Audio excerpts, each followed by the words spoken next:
Nagdulot ng baha ang matitinding pag-ulan sa Davao City at iba pang bahagi ng Mindanao. At sa Coronadal City, nasawi ang dalawang inanod habang naliligo sa talon. Saksi si Efren Mamak ng GMA Regional TV.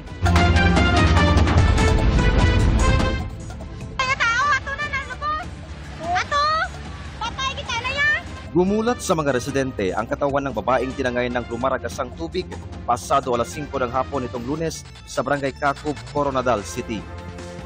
Makalipas ang ilang minuto,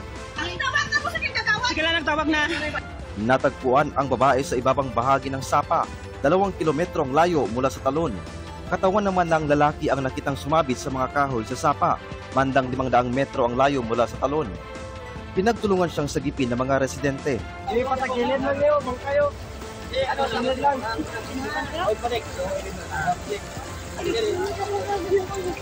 Ayon sa mga pulis, 29 anyos ang lalaki na isang delivery rider.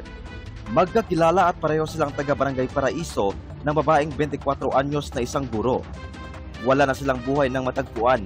Sinasabi ng mga witness that around 5 p.m. while yung dalawang biktima is naliligo doon po sa Millennium Falls dump site of Barangay Kakub na bigla lang lumaki yung tubig na galing sa ilog na nagresulta sa kanilang pagkaano sa iba't ibang part ng river.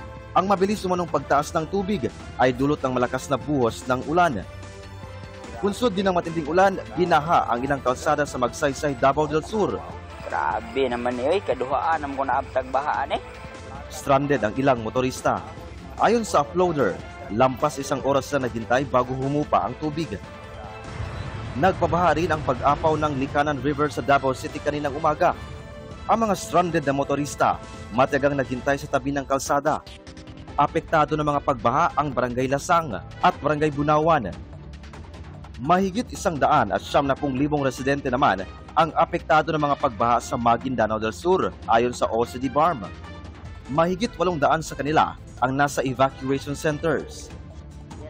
Ayon sa Pag-asa, Intertropical Convergence Zone o ITCZ ang nagdulot ng masamang panahon sa Mindanao.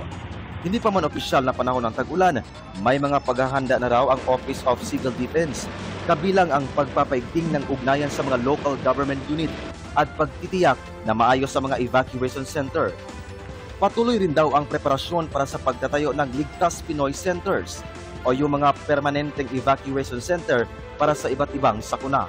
Ang magiging next pong hakbang ay mag-identify ng mga lokasyon na ipaprioritize po natin. Para sa ganun, sa 2026 budget po ng DPWH, ito pong mga lokasyon na ito ang una pong pagtatayuan ng ating mga Ligtas Pinoy Center. So dyan po papasok kung meron pong bulkan sa inyong lugar, dyan po papasok kung kayo po ay madalas tamaan ng bagyo, at syempre po yung mga landslide prone areas.